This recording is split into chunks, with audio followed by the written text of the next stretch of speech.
Hey guys, welcome back to some more AFK Arena. That is right, we are back with our tier maker tier list. Now this is our tier list going into April. I know it's a little bit late, but I wanted to wait till we got the brand new two dimensional heroes in here. So let's run through this, guys, and I'm going to show you exactly. I'm probably going to go through here, maybe edit a couple of the heroes, move them up or down, depending on really their viability. I'm going to show you where these heroes have kind of been used.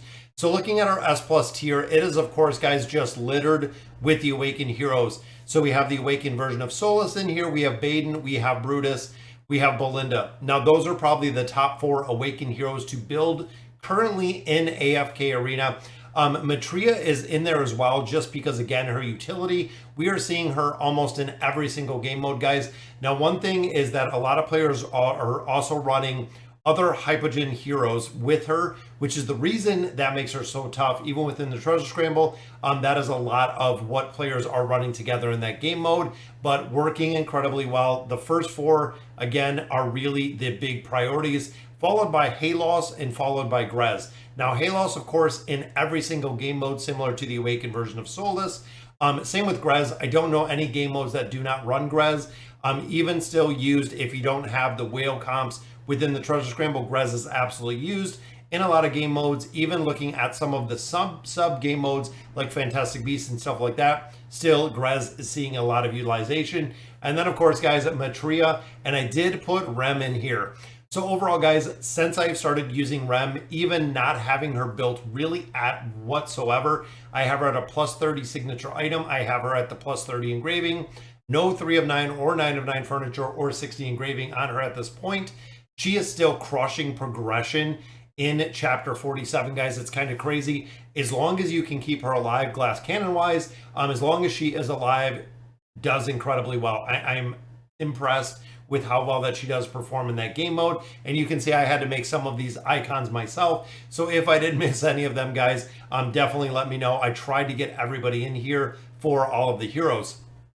Now looking at our S, we have the Awakened version of Thane. Now, of course, he's not really used in very many game modes. Treasure Scramble, absolutely. PvP wise, very strong. But when you look at the Cursed Realm, I believe there's only one comp that he is still in. So again, that is not why he is not really the top tier when it comes to the Awakened heroes. Now we have Joan in here, again, super high utility in all kinds of formations, guys. Love seeing her in the different aspects. And we are also adding Amelia into that S tier. I know it might be relatively early with these heroes, but overall, guys, with the insta stun, the damage she's putting out, even some of the team comps that we're starting to see running in there with Raku, running with Leonardo, running with Khazard, running with, again, a couple different heroes in there. Her kit has been working incredibly well, and I really feel like we're going to find some solid places for her to really perform at a very high level. Now we have Lucretia in here, of course, still the absolute queen since release, just the solo monster. Mortis in here for the buffer, still, again, a lot of utility. Similar to the twins, again, seeing an incredible amount of utility.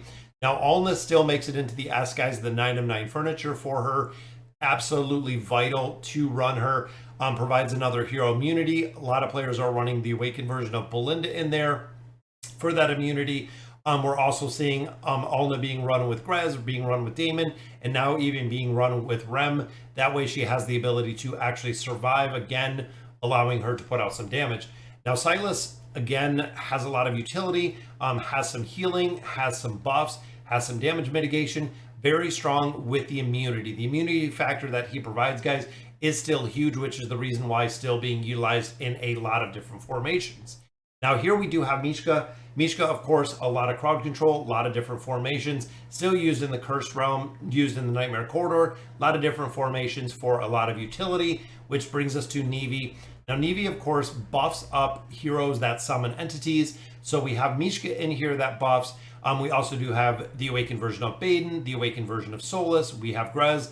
There are a lot of heroes in here that still do buff minions. She will buff them with that 60 engraving, make it super important. Anasta still doing an incredible amount of damage. Also with this 60 engraving, has a ton of damage mitigation that she can give to the entire team. Again, very prominent hero within AFK Arena. And same with Scarlet. Scarlet, we are still seeing at a lot of formations. Still doing an incredible amount of damage in a short burst amount. It seems like Belinda The Awakened version of Belinda is really giving her a run for the money.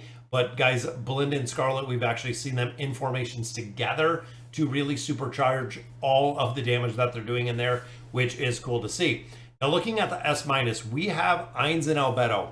That pair still works incredibly well, guys. Again, if you don't have a lot of the caster damage dealers built, Ainz will still fit the bill, guys. There are still a lot of formations. Even with the formations that we get from Cursed Friends, Ainz is still in some of those formations. Then, of course, Albedo, when it comes to the dimensional heroes, super solid hero with the buffs in the attack and also the defense and also the survivability, the protection aspect that Albedo provides. We have Mulan in here. Of course, the crowd control guys doing a lot of damage, a lot of crowd control. Merlin in here for the damage mitigation and for the healing aspect. Kanisa and Rook still seeing a lot of play within a lot of different game modes. The energy disintegration that they provide, as well as the crowd control. Aziz, now this is interesting, guys. Run in almost every comp with the Awakened version of Belinda. That way he amplifies the energy regeneration, allowing her to ult faster because he is a mana battery an energy battery. Works incredibly well. Now Zolrath, again, still seeing a lot of play with Zolrath, particularly Zolrath running with Leica.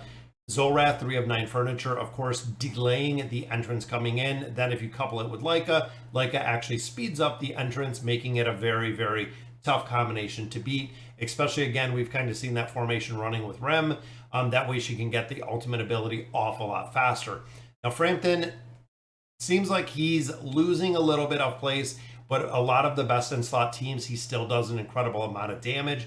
Does require a significant build out to really be effective, but still, again, is finding a lot of places. Same with the OG original Taylene, guys. We are still seeing her the best in slot in a bunch of Cursed Realm comps. We're also seeing her in a bunch of the Treasure Scramble teams. If you checked out my videos on that, she is still being run in a bunch of those Treasure Scramble teams. Same with Vithiel. Vithiel as a damage dealer, as a buffer, as a tank, works incredibly well, guys. His toolkit, very strong. Oden and Damon, again, still work incredibly well, utilized with a ton of utility in AFK Arena. Then we have Raku, of course, with, again, a lot of the Cursed Realm comps we're seeing him in, even a lot of the campaign stages, we are still seeing him in there working incredibly well.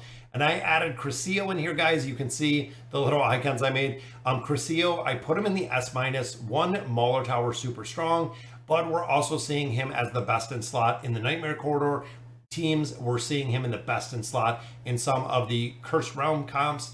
I'm waiting to see him in the Treasure Scramble. I don't think I've seen him there yet, but with the burst damage that he puts out, I wouldn't be shocked if we start seeing him in there.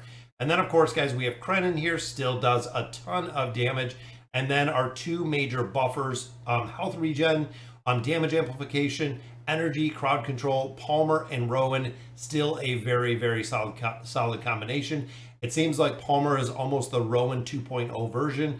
But again, for a lot of players that do not have other heroes built, Rowan is still super viable. Rowan is actually still used in a lot of formations. Again, in that combination of the Awakened version of Belinda, he is a very strong mana battery or energy battery. Also provides some crowd control, as well as that energy regeneration. Now, as we get down here to our A tier, you can see we have Queen, we have Leonardo.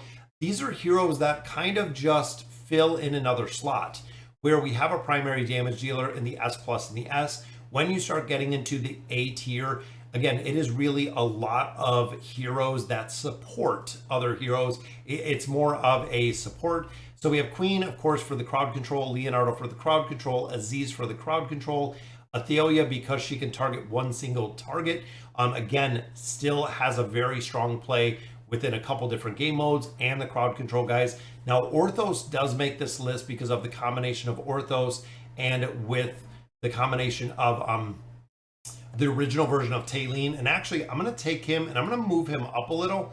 The reason being, as of right now, guys, we are seeing Orthos running with Matria.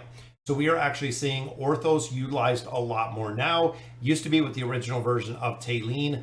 Now it seems like it is running Matria in that spot. But Orthos, with his time stop ability, is still seeing, again, a lot of utility within formations, which is really strong. But You know what? Double guessing it. I'm going to move him back down. The reason is if you don't have the original version of Tailene or Matria built, or if you don't have Orthos built with the 3 of 9 furniture, you're not going to find much viability.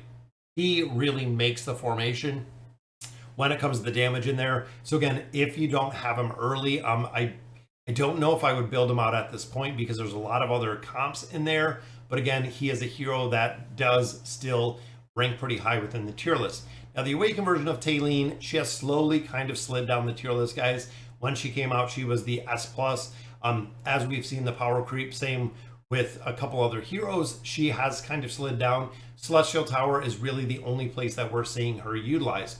Now, looking at Edwin started showing his appearance in the Cursed Realm. Haven't seen him anywhere else short of the Cursed Realm as of right now. Waiting to see him in the Nightmare Corridor, a couple other game modes, because of the buffing ability he possesses. But again, it's a lot more of support, which is the same with Pharrell. Crowd control and support. Same with Kayleen. Kayleen seems like she's sliding down a little bit within the formations, kind of being replaced with Flores in a lot of different cases. But again, in the tower, has a lot of utility. Still does seem some play within the Cursed Realm. Then we have Desire and Hodgka. Desire, of course, has that immunity, has a lot of healing mist, also does have some damage mitigation and some buffing in there. Hodgkin, again, even though he's a tank, provides a lot of buffing. He is really strong on the buffing, which is the reason why a lot of players run him and the crowd control aspect. Now, Tamris in here, again, I feel like I keep going back to it, but the buffing that he provides, guys, when you get that 9 of 9 furniture with that enthusiasm stacks, makes a really big difference. We are seeing him in a ton of different game modes. Same with Leica with the awe ability, actually giving haste and energy right off of the bat. Peanut for the damage mitigation, also for the damage. The 5 pull is still Iran, and I keep thinking Iran and Orin. Iran, absolutely 5 pull. We have Scrag with the invade team, still very prevalent. Again, Skarath with Iran with that 5 pull. Now, Salakai is pretty interesting, guys, and honestly, short of the tower, he's not really seeing any utilization. I'll probably move him down a little bit, and we're going to change this month to month as we continue to get new heroes. But overall, guys, I'm seeing him with a lot of utility in the tower, but that is really it. And then we have Rain in there for the damage amplification, and we have Rosline in there. Again, Belinda formations, they are very, very strong. Now, going down to this B tier, I'm looking at Arthur Ezio, and you know what? I'm going to put Yennefer actually up a little bit higher. I'm going to drop Yennefer up here because of the Treasure Scramble, also seeing her in some of the Cursed Realm comps. Geralt, we are not. So unfortunately, we are not really seeing Geralt. And since we've had the rework of the Temporal Rift, where we do not have class-specific heroes, it doesn't seem like a lot of players are running him either. Now we have, of course, the Charmazard team. Khazard only needs to be mythic to really make that work with that signature item. Treznar, it seems like he's been kind of confined, similar to Isolde, really to the Greyborn Tower. Lorzen still has a little bit of utility, but again, still really seems to be falling out. Now, one I am going to bump up is Orin. Orin has been seeing a lot more utility, and he is kind of a sub when it comes to the Awakened version of Thane. So if you don't have Thane built, guys, and I'm actually going to drop him up to the S-. Again, just because I know I've gotten a lot of feedback in regards to him. Since I've actually built him on the YouTube account, it's been very, very solid within the Wilder Tower, but he's also filled in a couple other game modes, which the Nightmare Corridor has changed a little bit of it, but overall, still very, very effective. Now, Fane is the tower, Zephyriel, very, very niche. Same with Audrey. Both of those, short of the Celestial Tower, not seeing a lot of play. Warwick still doesn't really have to be built very high, but that Bonebreaker ability shows up every now and then. Sonya seems to be losing her place. Same with a couple other heroes in here, guys. When you look at Brutus's immunity, when you look at Antandra still has a little bit of utility, but overall starting to lose their places, similar to Muriel. I believe there's one comp within one specific Cursed Realm that she's still being utilized, because we're starting to see a lot of the newer heroes just kind of phasing out and kind of lowering some of the older heroes. Now, Nemitsu, I still put in here, guys, because of not only the Mauler Tower with the buffs, but his haste buff is huge. There are still a couple places that is being run. Same with Saurus with the buffs and the damage that he does. Same with Estrilda. They're a cheaper version of other heroes, where if a lot of players do not have Vathiel built, a lot of players are putting Astrilda in that spot if you don't have Vathiel. Same with if you don't have Hendrik, a lot of players are putting Sonya in there, and kind of the sub based on who you build. Now Tassie's still in here, guys. Again, still seeing a little bit of utility, which I might move her down a little bit, and then we'll leave Salakai in there. When you start getting to some of these lower tiers, guys, and we'll run through kind of the rest of them pretty quick, just because these are heroes that are usually either very, very niche within AFK Arena, or they don't have any utility really outside of the tower, which is kind of what we're seeing. So even here, Baba Yaga Flora, we have the Prince of Persia, we have Joker, which Joker is going to be pretty interesting to see what they do with Amelia. I know we've seen this comp a couple times, so it might actually move Joker up a little bit of tiers if we do see him. Ullard, Leofric, Peggy, we have Morrow in here. Hendrik seems to not be in any formations anymore. He used to be in that Thane formation. He has since been replaced. Pippa for the Thorn Cheese, even looking at Thorn and Kelthar, really short of the campaign formation with the cheese. Not again seeing him a lot of utility. Torn used to be with Muriel, not anymore. Theowen, we have Oku. Even looking at Namora, not really utilized very much anymore. Titus Sophia. Drez, again, was used, it seemed like a little bit kind of in niche formations. Now it doesn't seem like he's really used anywhere within that C tier. Then you get into the D tier, guys. Not really anyone used in here, maybe as a little bit of food within the towers, but not a lot of utility from any of these heroes. And then the E tier is really just the fodder heroes. Even looking over on the side, guys, we have the original version of Baden and Nara. Again, super niche, but not used literally anywhere that I am aware of at this point. So tier list, guys, I'm going to try to do this a little bit earlier, but again, I'm waiting till probably halfway through the month. I wanted to make sure that we got the ability to add in a couple new heroes. So we picked up Edwin is in here.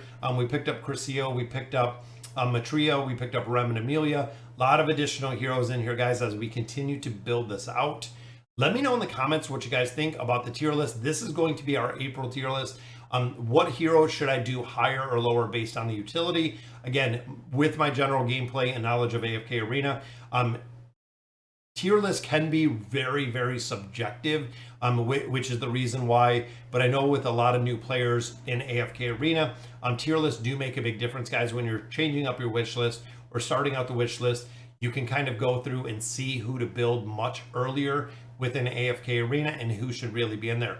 But again, guys, that'll do it for today's video. Let me know in the comments what you guys think. And as always, thank you guys for watching.